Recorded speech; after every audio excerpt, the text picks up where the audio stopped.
Good morning, everyone, ladies and gentlemen. It's nice to be back to give the Sunday morning class after the Pesach break. Before Pesach, for a few weeks before Pesach from Purim, I believe we focused on the Haggadah on Pesach.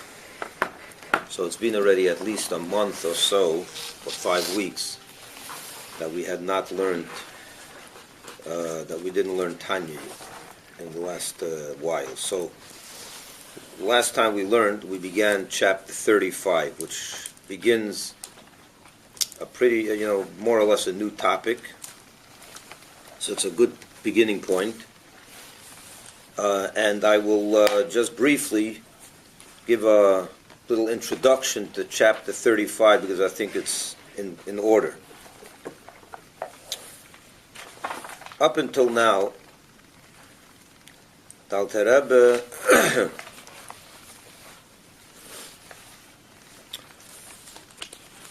in the first chapters, the Alter Rebbe explained the anatomy of a person, of the human being. And not to get into a lengthy discussion about it, just very briefly, he explained that we're made up of soul and body. The soul consists of 10 faculties, 10 soul powers, 3 of them intellectual ones, and 7 of them emotional ones. So our loves, our fears, our feelings, our perceptions, our intellect, that's the soul itself. Now this soul expresses those perceptions, ideas, and feelings via the 3 garments of the body, which are the body. His brain, his power of speech, and his power of action. So for example, when you have a good feeling about someone, you're having a good feeling about your spouse on his or her birthday. So your heart is excited for that person, to be close to them. You have a good feeling about them. But those feelings have to, in order for them to mean anything, they have to express themselves in some practical way. Either you say nice things to that person. How do you say nice things about that person? Obviously, you have to think nice things about that person first, and then you can express them in words. And even better is when you go out and do something for that person, a loving act. You buy them a gift, you buy them a flower or flowers or whatever. You go, you do something, an act of love. Those are the garments. Okay? You have the soul. The soul is the perceptions, the ideas, the intellect, and the emotion. And then the 3 garments are your thoughts, speech, and action, which express those ideas and feelings. Those are the garments, and we employ the body for that purpose. The Alter Rebbe went and explained. The Alter Rebbe explained that there are 3 types of people in this world. There is the holy righteous. Holy righteous are people that are so in love with Hashem that not only is their behavior 100% in line with Hashem, meaning the garments are 100% doing what Hashem. He always thinks only godly thoughts, speaks only good things, and does only mitzvahs. But his inner soul is already completely transformed and in line with Hashem 100%. Meaning to say, he has no foreign loves. He doesn't love anything that is not godly. He despises anything that's not godly. So it's not only he does everything right, he feels right.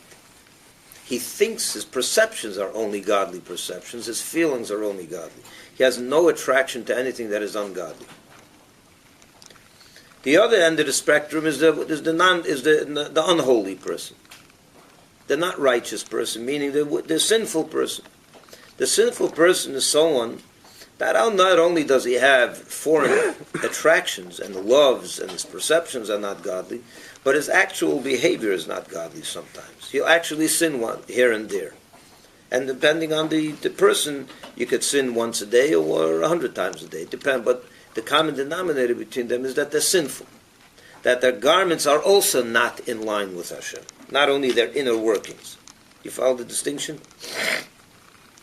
But then the Alter Rebbe discussed the third individual. He's somewhere between the tzaddik and the sinful person. He's between righteous and sinful. And the Alter Rebbe described him as the person whose behavior, his garments, his thoughts, his words, and his actions are always in line with Hashem. He'll never say, think, or do something that is ungodly. But does he have an attraction to ungodly things? Is his inner soul, his loves, his perceptions all godly? Far be it. No, they're not. Far from it. See, he has to struggle. He battles with his evil inclination every single moment. The evil inclination does have, he has an evil inclination that's very strong, and it wants and it has temptations for ungodly things. But this person, the intermediate level, that middle level person, never gives in to the wants of the animalistic urge within. So he has them, but he never gives in. So his soul is not in line with Hashem. His garments are. He'll never think, speak, or do something that's ungodly. And that's what Alter Rebbe called the Beinani. The intermediate level. In Hebrew it's called Beinani. The one in the middle. Okay, that's clear? That's one introduction. The second introduction I want to make is something that Alter Rebbe explained in chapter 17 based on the words of his title page. In the title page of this book, he writes that the purpose of his writing this book is to teach a person that, well, before that, Moses in the Torah tells the Jewish people as follows. You should know something. This is just before he's dying. He's giving his last speech, basically. And he tells the people, I took you out of Egypt. God took you, I led you out of Egypt through the sea. We went to Mount Sinai. We got the Torah. For 40 years we wandered in the desert, and I taught you, and I cradled you, and I led you, and so on. But you should know that the matter of Torah mitzvahs is not the other. You don't have to cross the sea to do it. In other words, it's clear, it's near to you. It's very, very accessible. It's close to you. You could do it. Not only could you do it, but he says, these are the words he uses. The matter is very near to you, very near to you. Beficha, in your mouth. Uvilvavcha, in your heart, meaning your mind. V'la'asosei, to do it. In other words, Moshe Rabbeinu is telling the Jewish people, you have no excuse not to fulfill the Torah and mitzvahs because it's near, it's very clear, near to you. It's not hard. It's not a problem. Beficha, meaning your mouth, v'lvavcha, your heart and mind, la'asosei, to do it. In other words, he's encompassing all three garments. He's saying it's very near to you to think words of godliness. Always, to never think anything that's ungodly. Never to say anything that's ungodly. And never to do anything that's ungodly. So the Alter Rebbe asked a question in chapter 17. Is this in fact the reality? I'm asking you around the table. Is this your reality? Do you feel that the matter of Torah mitzvahs is close to you 24 hours a day? That you have it's not hard, it's an easy thing to do? To never say anything that's unholy. Never to even think anything that's unholy. And of course, never to do anything that's unholy. Do you feel that that is your reality? Or it's quite difficult to accomplish this feat? Quite difficult. I think most people would say it's quite a difficult thing. Yeah. Because you have to fight with yourself. And not only that, but the Alter Rebbe says it's close to you, even in your heart. Bilvavcha, in your heart, meaning you should even feel for Hashem. Feel for Hashem. I feel for the egg salad. That's what I feel. Or for the lox that's on the table. That's what our feeling is attracted and drawn to. You're drawn to godliness every morning when you wake up. I can't wait to go to shul. I can't wait to put on film. I can't wait to give charity. I can't wait to do mitzvahs for the next 15 hours till you go back to sleep. It's not so simple. So what is Alter Rebbe saying? What's Moshe Rabbeinu saying? How could he tell the Jews it's so clear to you and near to you? So in chapter 17, the Alter Rebbe made a distinction.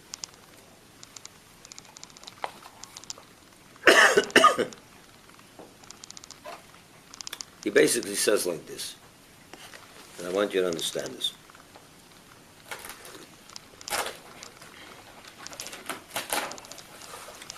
Could you sit down whenever you want and think about whatever you want?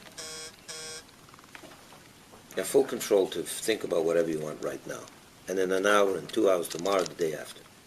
You have full control of that, right?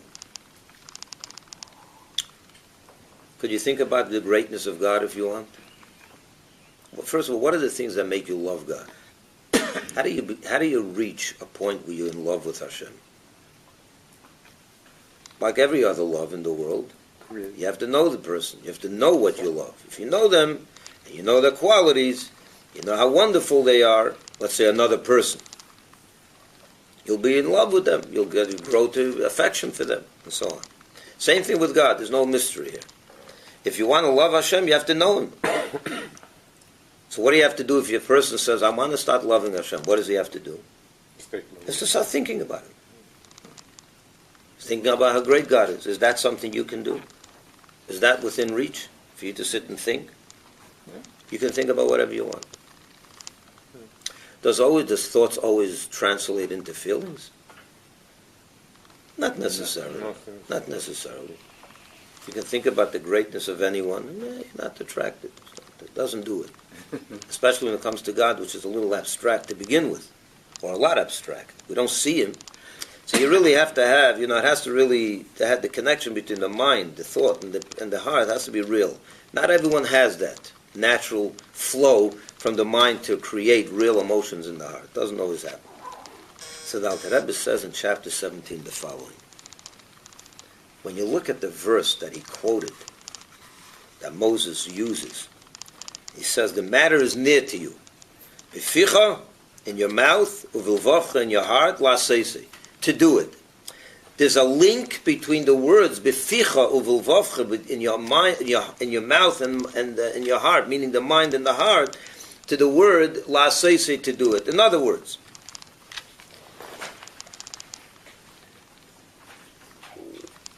sometimes you think about a truth. You think about a truth and this is real. Let's say God. Because that's what we're talking about. Let's talk about God. You have the full control to think about you have the full control to think about God anytime you want. And let's say you have some knowledge about God and you can develop some intellectual an intellectual emotion to God, let's say. In your mind it makes sense that God is lovable. He's great, He really is. He gives me life, He wakes me up every morning, He gives me what I need. He's lovable. Imagine someone would come every single day and give you whatever you need for the day, and He'd provide for you for your needs, your health, and everything. Could you imagine something? You would love Him, right? That's what God does for us. Even on that basic level. The basic level of Hashem does for you. So when you contemplate that, in your mind at least, you'll understand this is lovable. The fact that your heart is not suddenly on fire for Hashem is because there's a blockage, let's say. But at least in your mind's perception, Hashem is worthy of love. Right? Let's give the analogy of your spouse or a good friend. He's done something really very nice for you. Does that mean your passion is going to be on fire for that person suddenly? Maybe, yeah, maybe not. It could be. But at least your mind will tell you, I should love that person. The fact that I don't have a fire in my heart for him is part of our reality. Sometimes we do, sometimes we don't. But at least the mind's conviction is strong enough to get you to do the right thing for that person. If I'll ask you for a favor, to do something that's maybe inconvenient, but he did something really nice to you. So even though you're not in the mood, you don't feel for that person right now, your mind's perception, the conviction of the mind is strong enough to be there to get you to do to get you to do the right thing for that person. The same with Hashem. If you contemplate His greatness, you may not feel that love, that passion, you're on fire for Him, but at least there's a link between what you're in your mind and what you have to do. It will lead you to do the right thing. It may not get you to have this fire in your heart, but it's enough to get you to do the right thing. He wants me to do the tefillin. I love Him enough in my mind to get me to put on tefillin. If your heart's on fire for Him, your tefillin is going to come natural. But if in your mind you have that, at least if you have the knowledge in your mind, it's enough to get you to the next step. L'asosei, to do it. And that's what Moshe Rabbeinu is saying over here in this verse. It may not be so easy to start loving Hashem completely and leaving all other loves aside. That may not be so easy. But you know what is easy? You do have the freedom to choose right now to think about it. And if you think about Him objectively, in your mind at least you're going to love Him. You're going to realize and recognize, you're going to have a conviction that this is right, this is lovable. And the next time God tells you to do something for Him, you're going to do it. L'asosei, it will lead you to do the right thing. Okay? So what do we see from this verse? We see from this verse that at the end of the day, what's the key, what's the most important thing about Jewish life? Judaism is the act, the deed. If it leads you to deed, that's the important thing. Whether it's your heart is on fire or if it's just a conviction in the mind, that's all good, it's all perfect. As long as it leads you to do what you have to do. So you may not, if your heart is not on fire, your mind's conviction is enough to get you to do it. That's the key. Am I being clear? So we see from here that the key element, the key word here is the act, the deed. That's the most important thing. And that's easy. How hard is it to do the right thing? I mean, we are smart people. We're not animals. We have freedom to choose. Get control of yourself and do the right thing. But Rabbi, sometimes in our godly soul, let's say, we have a good intention. We would like to do more, probably get more involved. The daily life take you from some things. On the other side are people who act. But not necessarily this act is something that it came from their heart. How we can differentiate? They act what? Giving you let's say act of love or community acts. She's doing something for the community. Let's say do something. Doing community service. Let's say sometimes helping out your shul. Okay. People can do that, but not necessarily feel it. That's exactly my point. Why are they doing it? They may not be on fire and excited, but they know in their mind. That's what my conviction. It's a conviction in the mind that I have to do. This is the right thing, and I have enough of a relationship with my community, with God, enough to get me to do the right thing. That's exactly my point. That's exactly what we're talking about over here. The deed is the key, and where does that come from? At least that conviction. The conviction comes from the mind. You have to be convinced that this is the right thing. It doesn't have to come from the soul? Where's the soul? The soul is what makes you think about the right things. I see. It's all an outcome of the soul's connection. But the soul's connection without the thoughts, all that, is just going to remain an abstract soul that has no connection to the world that we live in. No good. The soul is invested in the body. So the soul can only express itself through the body. It can express itself through thoughts, understanding. It can express itself through feelings. It can express itself through actions and words. So if the feelings are missing, the open, heartfelt feelings are missing, but your mind does have control of what it's going to think about right now. And if it thinks about the proper thoughts, it will kick in at least to get you to do the right thing. Now, I do want to make a disclaimer. with everything said, it's still hard. It's Yeah. still hard. When the Alter Rebbe says it's easy, when the Moshe Rabbeinu says it's easy, he's talking to people that are not so steeped in selfish behavior. He's not talking about people that are completely sinful. You have to, the Alter Rebbe says it, in order for this to set in as a reality, you have to stop sinning. You can't be steeped in sin at the same time. Okay, so we know that, we understand that. But at least the concept over here is what? You do have control to think about any thoughts you want.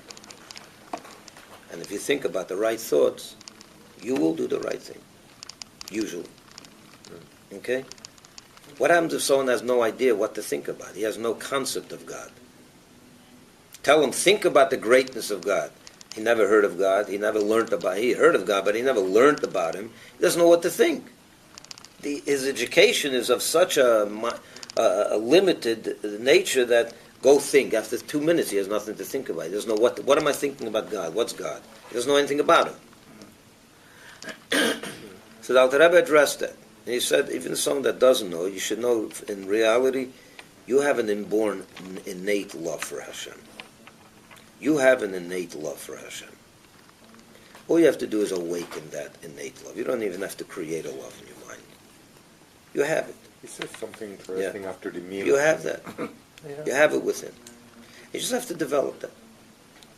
Then the Rebbe went for a number of chapters and said, you have to also make sure that you shouldn't let any other impediments get in the way of your service to God. And he spent 8-9 chapters on that. Things that make you depressed, that don't make you happy. You have to be a joyful person. Now we arrive at chapter 35, after all of this. And in chapter 35, basically till the end of the Tanya, till chapter 53, there's going to be other matters discussed as well, but basically now in the next 5-6 chapters, at least for sure, Alter Rebbe is going to delve into the matter of that one word, la'aseh, to do. To emphasize how important, the end of the day, the most important thing is the deed. And with that, we will get into chapter 35. Okay? Let's start. Chapter 35, it can be found in your Tanya, in your bilingual edition on page 155.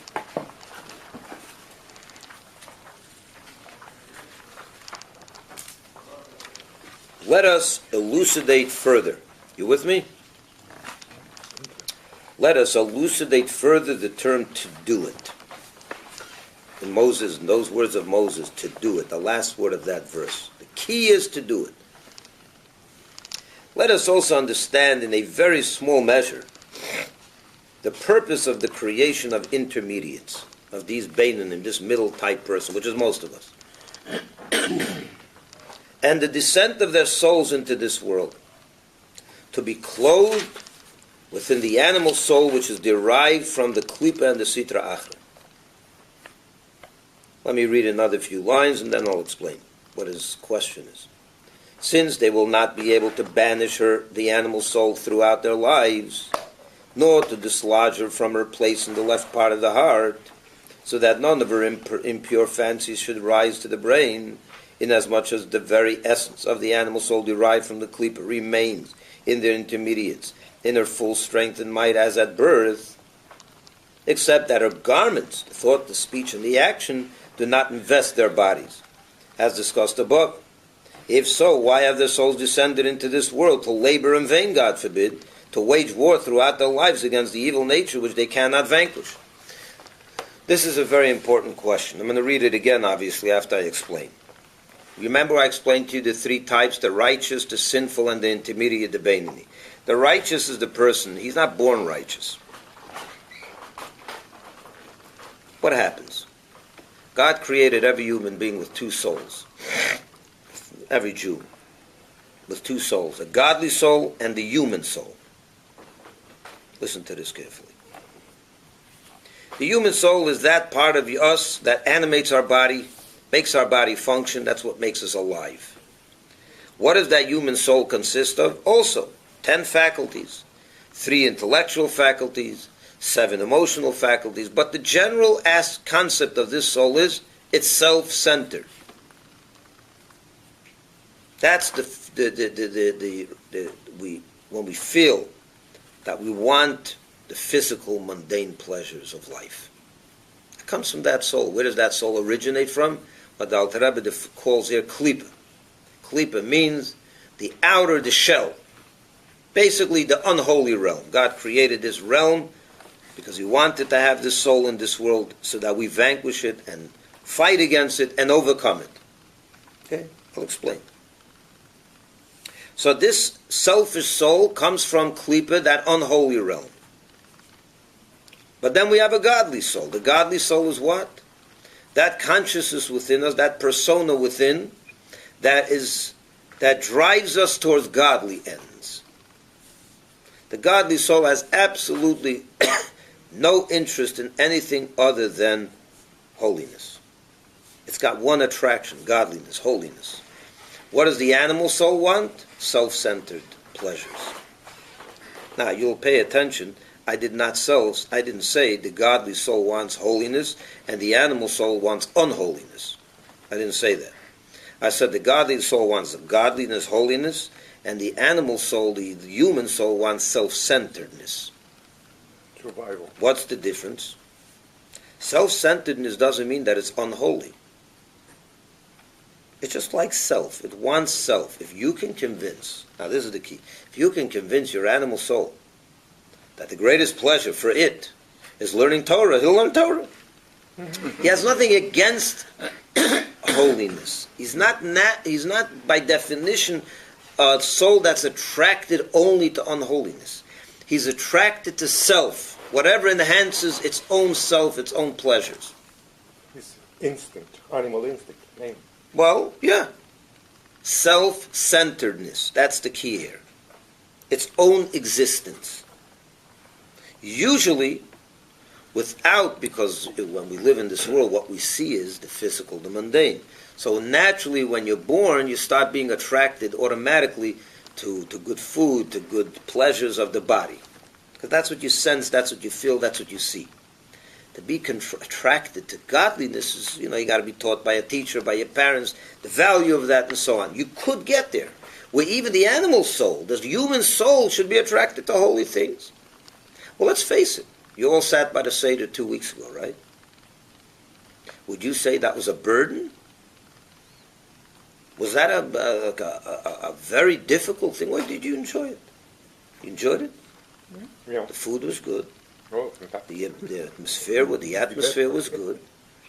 You were doing a mitzvah. You were eating matzah. You were eating the charosas, the morah. You were engaged in a godly evening.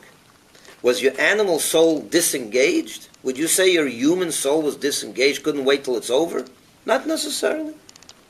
Some people couldn't wait till it's over, I assume. But some people were loving it. Were loving every minute of it. I have to tell you, I'm not on a very high level. I enjoy the Seder. I enjoy it. I really do. I don't wait till it's over. I like to extend it. I like it. It's a physical pleasure for me. The human soul could be attracted to holy things. It's the definition of the human soul is self. Now, the tzaddik is completely selfless. That's the key word. He's completely selfless. He has taken his human soul, which is self-centered, and he has trained it to be God-centered.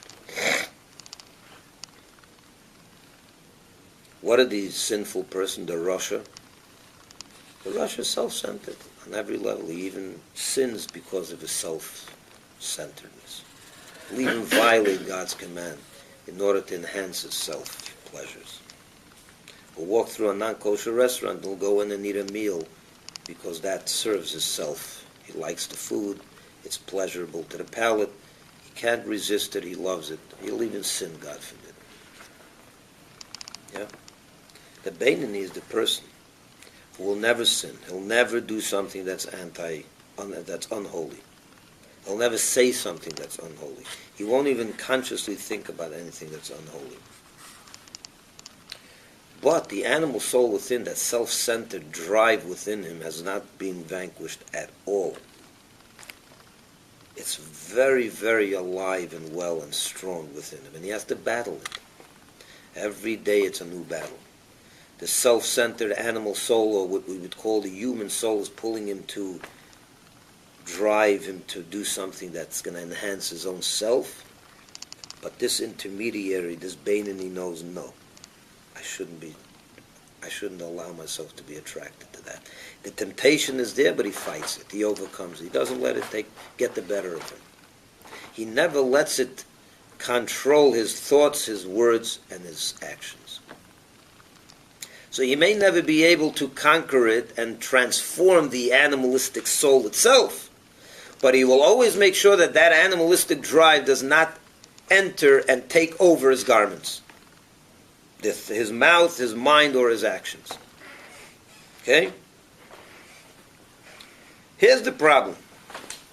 The problem is that not everyone is born to be righteous. Most of us cannot become the righteous person. The best we can do is be the intermediary level.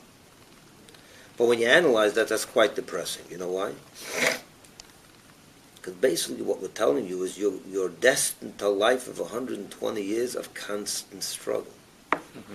If you're being told to begin with, you're never going to be able to overcome the self-centeredness of your soul. So you're always going to have to contend with that drive and that pull. You're going to have to always fight it. I mean, it's one thing you tell me, after 30 years of the fight, you win. And so there's a motivation to struggle, to fight it. But imagine you're told, till the last day you breathe, till your last breath, this animalistic human drive is always going to be there, and you're going to always have to fight it. So why would God put a person in such a situation where he's telling him, fight, but you can never win? It's ridiculous. Now, I always give the example of an army, imagine. Yeah? Imagine a general sends his soldiers into the army, and he tells them, we're not meant to win, we're just meant to fight. What kind of motivation is that? By the way, that's what soldiers do today. No one is there to win wars anymore. That's part of the problem in today's world. We're afraid to win wars. Israel's plagued with the same problem. They fight Hamas not to win. To begin with, they go, and we're not going to win. We're not going to crush them. We're not going to destroy them. You know how demoralizing that is for the soldiers? But that's a different story. I won't get into politics now. Because many people see that as politics. But it's not. I don't see it as politics. It's life and death. But leave that alone. But spiritually, God sends us down here for 120 years to battle a drive within, that self-centered drive which drives us towards our own self-centered pleasures, without the ability to overcome it, to ever win it. So you become a tzaddik. So the Alter Rebbe is asking, why did he send down the Beinoni into this world? To struggle his whole life without the ability to win it? What lies in this? What's the value here? Now let's read that again. Second line of chapter 35. Let us also understand, in a very small measure, the purpose of the creation of the Beinoni, the intermediates, and the descent of their souls into this world, to be clothed within the animal soul, which is derived from the klipa on the other side, meaning the sitra achra, the unholy side, since they will not be able to banish her, the animal soul, throughout their lives, nor to dislodge her from her place in the left part of the heart. The place of this animal soul is in the left part of the heart. Can't get rid of it, so that none of her impure fancies should rise to the brain, inasmuch as the very essence of the animal soul derived from the klipa remains in the intermediates in a full strength and might as at birth. It's only except that her garments do not invest their bodies. She never lets the animal soul take over their thoughts, the words, and the actions. But the drives, the temptations are always there.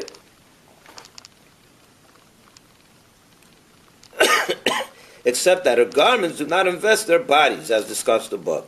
If so, why have the souls descended into this world to labor in vain, God forbid, to wage war throughout their lives against their evil nature which they cannot vanquish? What was the purpose of that?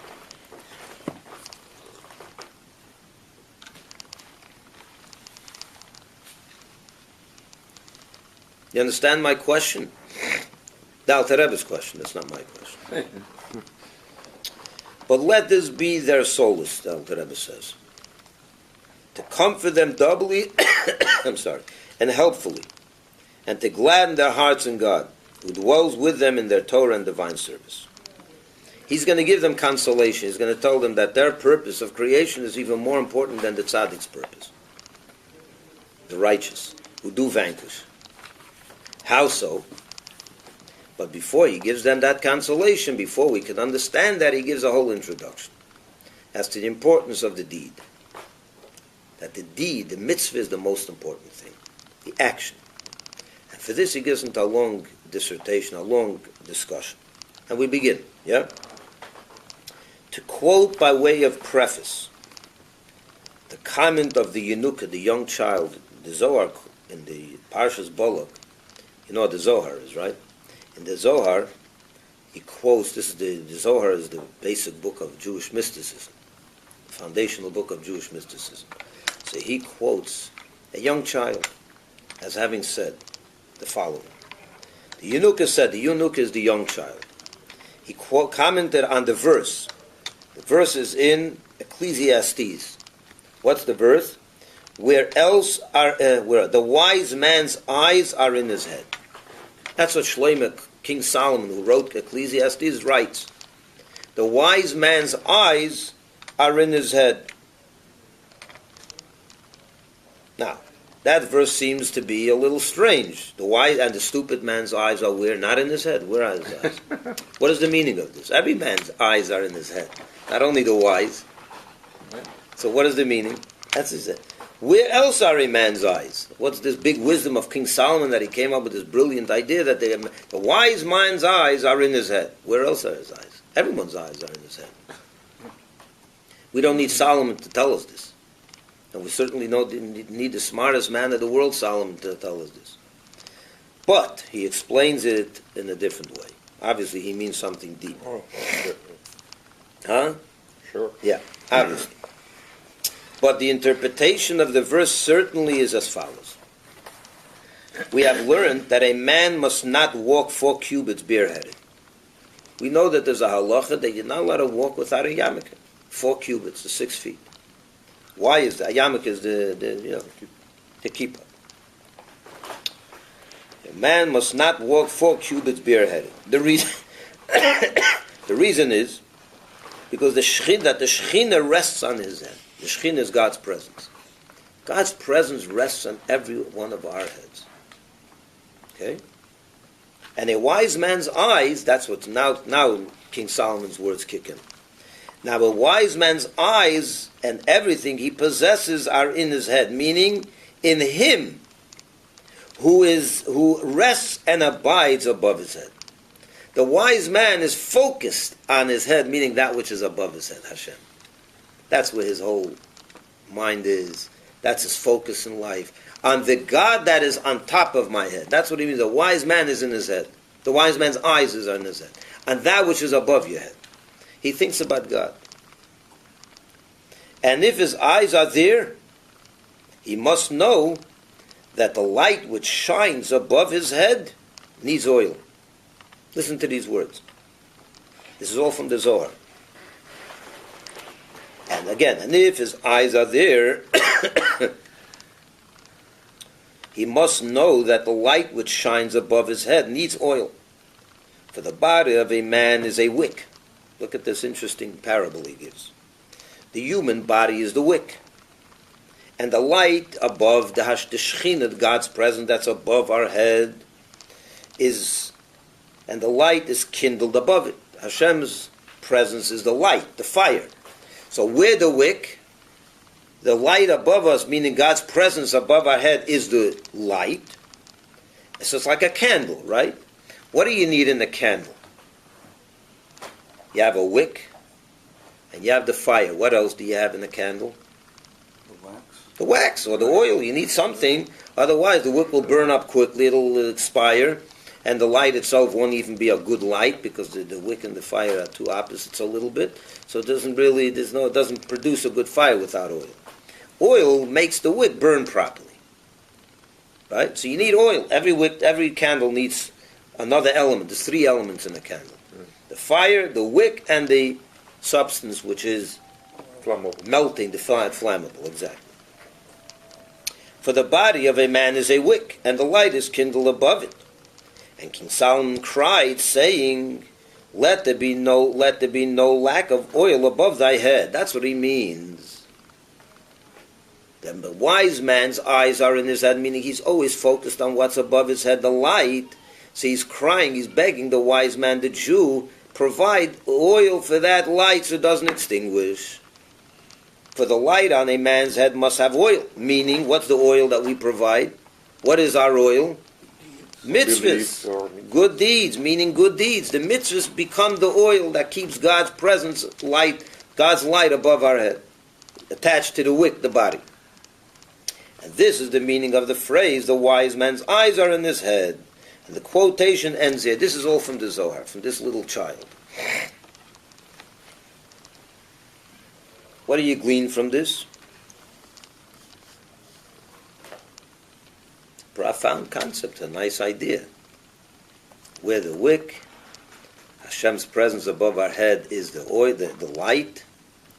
But as we know, a wick and light will not survive too long without something to provide the wick to give a good light, which is the oil. So we have to provide the oil, and that's what King Solomon is saying. More wise man, focus on what's on the light that's above you. Your wick, there's a fire, give some oil, make sure it keeps going. What's the oil? Torah and mitzvahs. Good deeds. Now, the Alter Rebbe is going to explain this very, very detailed. The question he's going to ask is quite interesting. What did we say over here? Our body is the wick. The physical body is the wick. God's presence is the light, right? The fire. What's the oil? The mitzvahs, good deeds. So the question is, why does the oil have to be in the form of mitzvahs? Why isn't the soul, the neshama, the oil? We have a godly soul. Why is that not the oil? It cannot physically do the deeds. We don't need deeds. What do you need deeds for? You have like a wick, the body. This oil could be the fire. I mean, the soul could be the oil, because the soul is closer to God. It's connected to God, so it can keep the fire going. And the fire is God. It's a beautiful relationship. Body, soul, God. It's great. It's a perfect candle. Why do you need the deal if not enough to provide to serve as oil?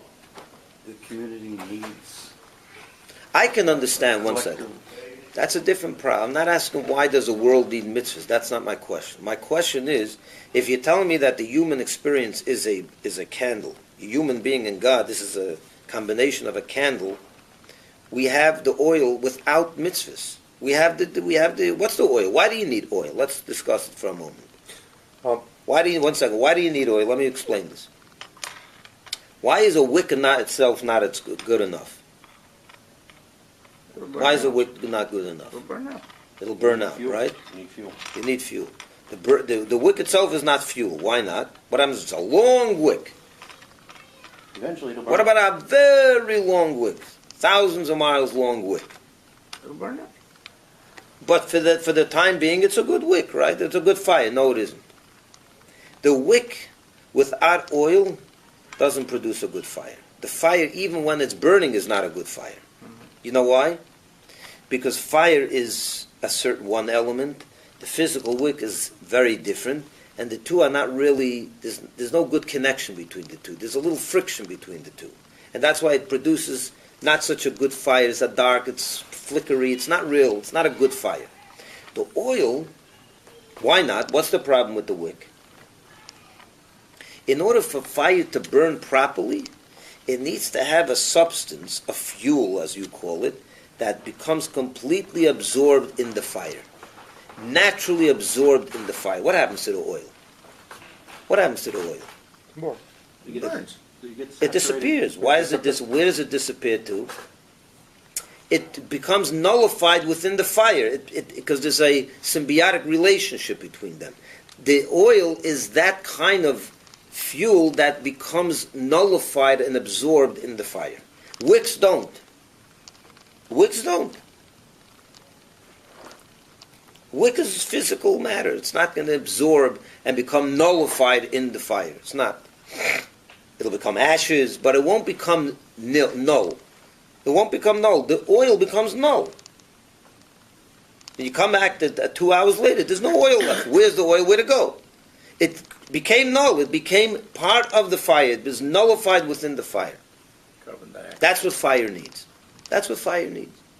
It needs something that can absorb itself into it in order for the fire to be good, to illuminate and so on. Now back to the Jew. Our bodies are the wick, he said, right? God's fire above our heads, that's the light, that's the fire. Your body is going to ever nullify itself to a godly fire? Your body is its definition is existence, that it exists, that is not nullified. Your body is not nullifying itself. It's not meant to nullify itself to fire, to godly fire. It's by definition in existence. So what does the godly fire need in order for this to become a positive candle experience? It needs a substance that could become nullified to Hashem's fire. Now I'm asking you, so he's saying you have the mitzvahs for that, right? The mitzvahs are one with Hashem. And your soul is not one with Hashem. Your soul is also one with Hashem. Why can't your soul provide the light, the oil? Your soul is nullified by, what is the soul? The soul is godliness. So that should suffice. What do you need the mitzvah for? To take your attention out of yourself. No, that's why you need this. The soul does that. The soul is God-centered. The soul can nullify itself before God. Exactly, but when you do an action, I mean, let's say a mitzvah, you take the focus from yourself, from your egotistic mind, to share with somebody else. I mean, Well, that's what the soul does too. You're right. The mitzvah does that, but the soul can't do that. no, The I soul itself is not a nullifiable existence that can provide fuel for Hashem's fire. The Alter Rebbe is going to say it's not. The Alter Rebbe is going to make a distinction between a mitzvah and a soul. With all the soul's greatness, it doesn't serve to be fuel for that fire. Why? Because the soul, how great it is, it's defined by the fact that it exists as an independent entity. It can't be nullified. It's not nullified either. Even the tzaddik. The tzaddik loves Hashem so much, right? It's completely God-centered. It wants only God. But it wants God. There's an it. There's a person who loves. There's a lover. There's an it. So he's not completely able to nullify himself to become one with the fire. He's pretty powerful, don't get me wrong. The soul is a powerful thing. But the soul is defined by its existence as well. The mitzvah is not. The mitzvah is literally one with Hashem. And that's why it and only it can be fire. And for that, Alter Rebbe is going to dedicate some discussion about this.